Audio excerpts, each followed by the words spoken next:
नमस्कार दोस्तों पिछले साल यानी मार्च 2020 में भारत के 3 वैज्ञानिकों के एक रिसर्च पेपर ने हिंदुस्तान के मिथकीय किरदार को फिर से जिंदा कर दिया। वो किरदार जो सैकड़ों हजारों साल से हमारे बीच था, लेकिन उसके होने या फिर ना होने पर सवाल खड़े होते रहे। कोई उसे अमर बताता रहा तो किसी का मानना था कि सदियों पहले ही उसका अंत हो चुका है। लेकिन अब वैज्ञानिक शोध पत्रों ने उसे फिर से जिंदा कर दिया है। इसके वजूद पर एक नई बहस छिड़ चुकी है। वो किरदार है सरस्वती नदी। जी हां, गंगा, यमुना और सरस्वती का वही संगम क्या वास्तव में विद्यमान है? क्या अदृश्य रूप से बहने वाली सरस्वती नदी की कहानी सच है? आज हम इसी सरस्वती नदी के बारे में डिकोडिंग करने वाले हैं।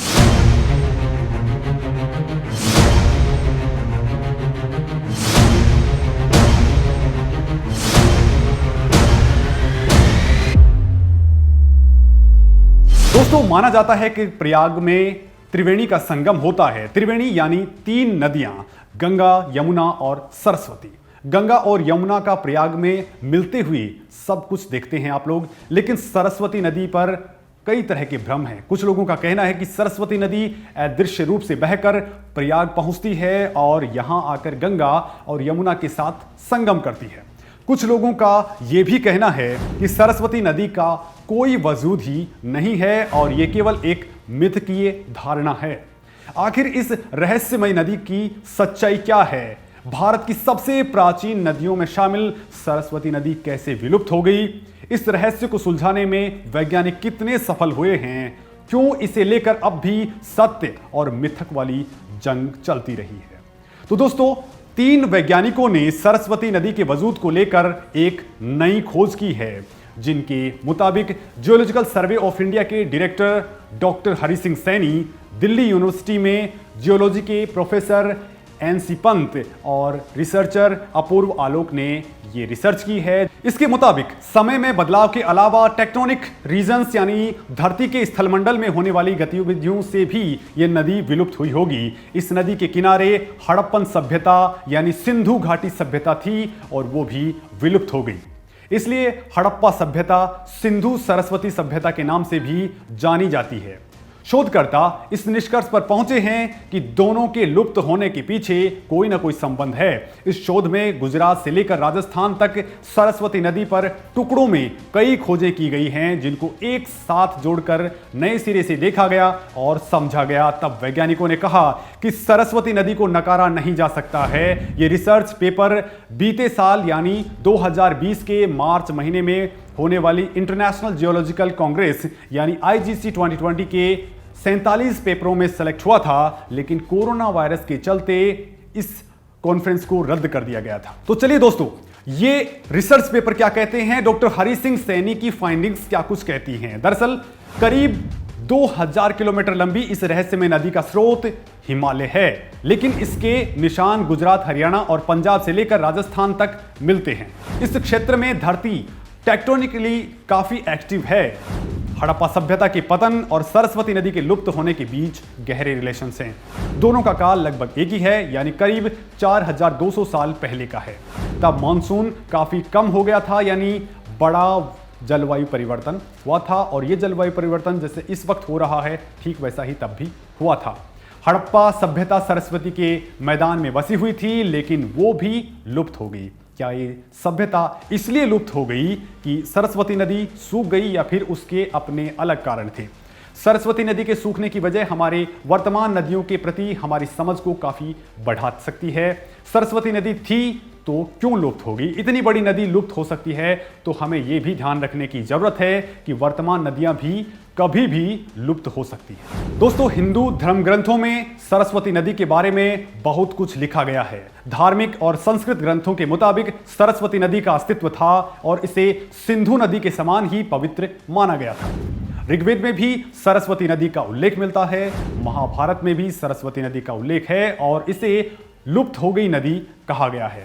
जिस स्थान पर यह नदी गायब हुई उस स्थान को विनाशना अथवा उपमजना का नाम दिया गया है। महाभारत में सरस्वती नदी का प्लक्ष्वती नदी, वेद स्मृति, वेदवती आदि कई तरह के नाम दिए गए हैं। कहा जाता है कि इसी नदी के किनारे ब्रह्मावृत था, कुरुक्षेत्र था, लेकिन आज वहां पर जलाशय है। इस बात का भी उल्लेख है कि बलराम ने द्वारिका से मथुरा तक की यात्रा सरस्वती नदी से ही की थी और युद्ध के बाद यादवों के पार्थिव अवशेषों को इसमें बहा गया था। यानी तब इस नदी में इतना जल प्रवाह था कि इससे यात्राएं की जा सकती थी। ऋग्वेद में सरस्वती नदी को यमुना के पूर्व और सतलुज के पश्चिम में बहती हुई बताया गया है।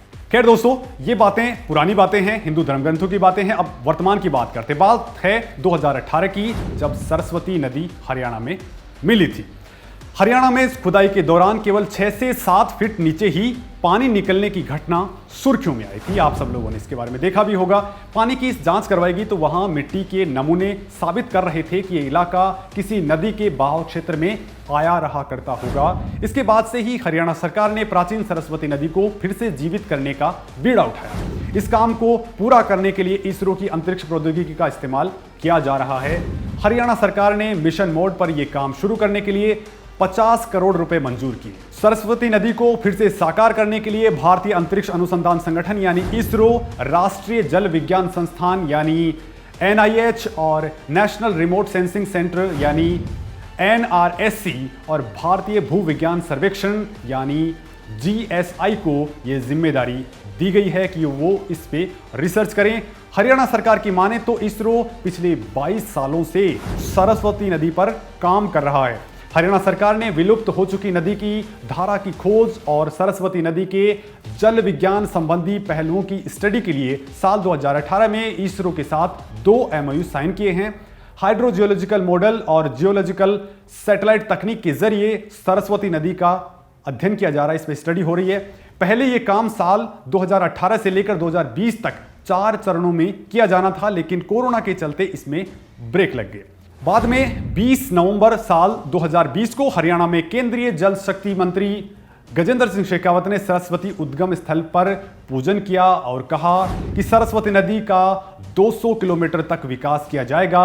इसके लिए हरियाणा और हिमाचल में डैम और बैराज बनाकर पानी जमा किया जाएगा। जल्द ही तकनीकी विभाग इसे हरी झंडी दे देगा और सरस्वती नदी फिर से कल कल करते हुए बहने लगेगी। उन्होंने हरियाणा सरस्वती विकास बोर्ड और सिंचाई विभाग के अधिकारियों को हिमाचल प्रदेश के अधिकारियों के साथ मिलकर काम करने को कहा और निर्देश दिए कि वो 31 मार्च 2021 तक इस परियोजना की टेक्निकल ड्राइंग तैयार कर ले।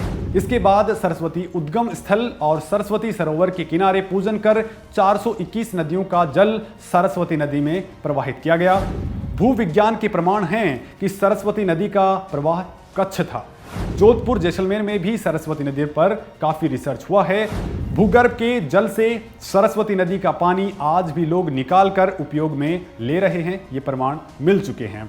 दरअसल राजस्थान में भूमिगत जल पर रिसर्च ने पूरी दुनिया को चौंका दिया था, क्योंकि पहले वैज्ञानिक कहते रहे हैं कि थार के रेगिस्तान में पानी का कोई स्रोत नहीं है, लेकिन यहां कुछ स्थानों पर ताजे पानी के विशाल स्रोत मिले हैं।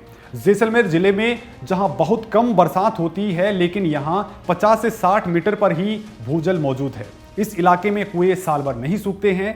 दोस्तों, इस पानी के नमूनों में ट्राइटियम की मात्रा नगण्य है, जिसका मतलब है कि यहां आधुनिक तरीके से रिचार्ज नहीं किया गया है। स्वतंत्र तौर पर आइसोटोप विश्लेषण से भी इस तथ्य की पुष्टि हो चुकी है कि रेत के टीलों के नीचे ताजा पानी ही जमा है और रेडियो कार्बन डेटा इस बात का संकेत देते हैं कि यहां कुछ 1000 साल पहले ही भूजल मौजूद है। इस मामले में अब जो रिसर्च सामने आया है वो सरस्वती नदी को लेकर कई रहस्यों से पर्दा हटाने वाला है। भौतिक अनुसंधान प्रयोगशाला अहमदाबाद और IIT बॉम्बे के शोधकर्ताओं की ताजा रिपोर्ट में इस बात के स्पष्ट प्रमाण मिलते हैं कि उत्तर पश्चिम भारत के मैदानी इलाकों में एक 12मासी नदी बहा करती थी। शोधकर्ताओं के अनुसार ये नदी मोटे तौर पर आधुनिक घग्गर के रास्ते से बहती थी। नेचर पब्लिशर्स की पत्रिका साइंटिफिक रिपोर्ट में छप चुके इस रिसर्च के मुताबिक सरस्वती के सूखने से हड़प्पा सभ्यता का पतन हुआ था। सरस्वती नदी और हड़प्पा सभ्यता का पतन लगभग मेघालय चरण की शुरुआत के साथ मेल खाता है। यह उच्च हिमालय से 7000 ईसा पूर्व और 2500 ईसा पूर्व के बीच बहा करती थी। हड़प्पा सभ्यता के बारे में आम मान्यता है कि ये पूरी तरह से मानसून से होने वाली बारिश पर निर्भर थी, लेकिन अब ऐसे ढेरों सबूत मिले हैं जो साबित करते हैं कि उत्तर पश्चिम भारत में मौजूद बरसाती नदी घग्गर के किनारे बड़ी संख्या में हड़प्पा सभ्यता की बस्तियां बसी थी एक समय में, और यहाँ जलमार्ग पौराणिक नदी सरस्वती का था।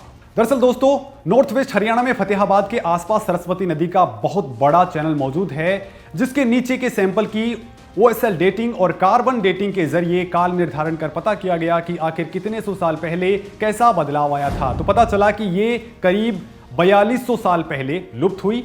एक फ्रेंच प्रोटो हिस्ट्रियन माइकल डेनिनो ने नदी की उत्पत्ति और इसके लुप्त होने की संभावित कारणों की पड़ताल की है। वो कहते हैं कि ऋग्वेद के 7वें मंडल के मुताबिक एक समय पर सरस्वती नदी बहुत बड़ी नदी थी, जो कि पहाड़ों से बहकर नीचे आती थी। दोस्तों, अपने research paper the lost river में डेनिनो कहते हैं कि बरसाती नदी घग्गर नदी का पता चला कई स्थानों पर यह एक बहुत छोटी सी धारा है, लेकिन जब मानसून का मौसम आता है तो इसके किनारे 3 से लेकर 10 किलोमीटर तक चौड़े हो जाते हैं। इसके बारे में माना जाता है कि ये कभी एक बहुत बड़ी नदी रही होगी। ये भारत तिब्बत की पहाड़ी सीमा से निकलती है। उन्होंने बहुत से स्रोतों से जानकारी हासिल की और नदी के मूल मार्ग का पता लगाया। ऋग्वेद में भौगोलिक क्रम के अनुसार ये नदी यमुना और सतलुज के बीच रही है और ये पूर्व से पश्चिम की तरफ बहती थी। नदी का तल पूर्व हड़प्पकालीन था और ये 4000 ईसा पूर्व के मध्य में सूखने लगी थी। दोस्तों, दूसरे भी बहुत से बड़े पैमाने पर भौगोलिक परिवर्तन हुए और 2000 साल पहले होने वाले इन परिवर्तनों के चलते उत्तर पश्चिम की ओर बहने वाली नदियों में से एक नदी गायब हो गई और ये नदी सरस्वती नदी थी। सरस्वती नदी पर शोध के जरिए वर्तमान नदियों को जलवायु परिवर्तन के कहर से बचाया जा सकता है। 6000 साल पहले सरस्वती नदी का बहाव अच्छी स्थिति में था, लेकिन जलवायु परिवर्तन के कारण वो आज की कई नदियों की तरह बारिश पर निर्भर हो गई और फिर धीरे धीरे ही लुप्त हो गई। शोध से मिले आंकड़ों का इस्तेमाल करके गंगा यमुना जैसी कई नदियों और उपजाऊ मैदानों को जलवायु परिवर्तन के खतरों से बचाया जा सकता है। इसके अलावा ये पता चलेगा कि तेजी से बदलती जलवायु परिवर्तन के कारण सिकुड़ती नदियों के साथ हम कैसा व्यवहार करें ताकि ये सदानीरा नदियां सरस्वती की तरह इतिहास बनने से बच जाए। तो दोस्तों, हमारा सरस्वती नदी पर यह वीडियो आपको कैसा लगा? सरस्वती नदी के बारे में आपको क्या कुछ सोचते हैं? और इसरो अभी जो रिसर्च कर रहा है, भारत के वैज्ञानिक जो रिसर्च कर रहे हैं, उन पर आपका क्या कुछ कहना है? अगर वीडियो आपको अच्छा लगा है तो आप कमेंट के जरिए हमें जरूर बताएं। धन्यवाद दोस्तों।